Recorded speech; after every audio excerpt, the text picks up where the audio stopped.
So, Stephen, tell us about what you learned through the course of this report.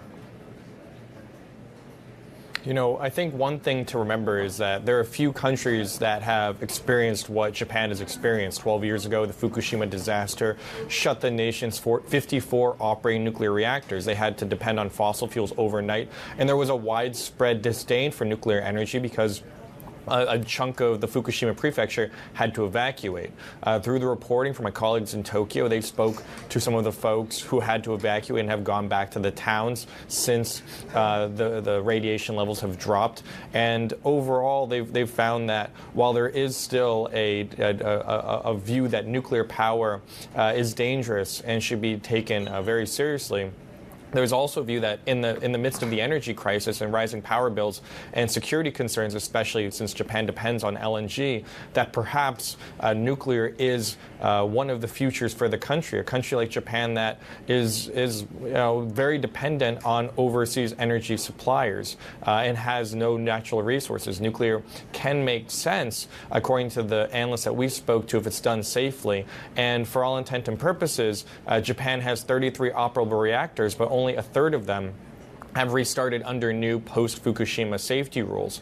The government sees this, and Prime Minister Kishida has pushed forward a bold plan to not only restart these reactors, but build new next-generation reactors over the course of the next few decades as they try to hit carbon neutrality by 2050. It's a large story, it's interesting, and you're already seeing this anti-nuclear shift in Japan kind of swing back to kind of accept nuclear in the short term.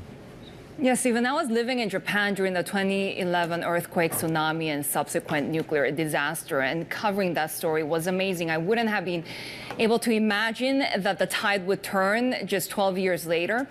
I do wonder, though, tell us a little bit more about the opposition, because you're talking about domestic opposition. There's been a lot of controversy about the release of radioactive water around Japan, even now from Fukushima, from neighbor countries as well.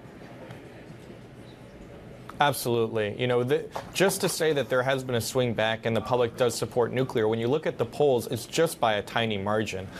Before, when nuclear, only about 30% of the country supported restarting nuclear reactors. Now we're just at about 50%. So it is about half and half. So there is a large portion of the country that doesn't support restarting reactors. Now, the Fukushima disaster, because of the nature of it, is producing a lot of radioactive water that is treated every day. Water is streaming into the wrecked reactors at Fukushima Daiichi, and because all that water is being produced, they treat it, and now they don't know what to do with it because they're running out of space to store it. So one of the things that the government and TEPCO wants to do is release it into the water. It is slightly radioactive. There's still tritium in it. It's a normal release done by the rest of the world, but it is raising concerns not just by neighbors, but also islands across the Pacific that are worried that it could affect them. There's also fishing groups in the Fukushima prefecture that, you know, they want to get back to work. They don't want to be tainted. If there is this water release, they're worried that perhaps the reputation of fish from Fukushima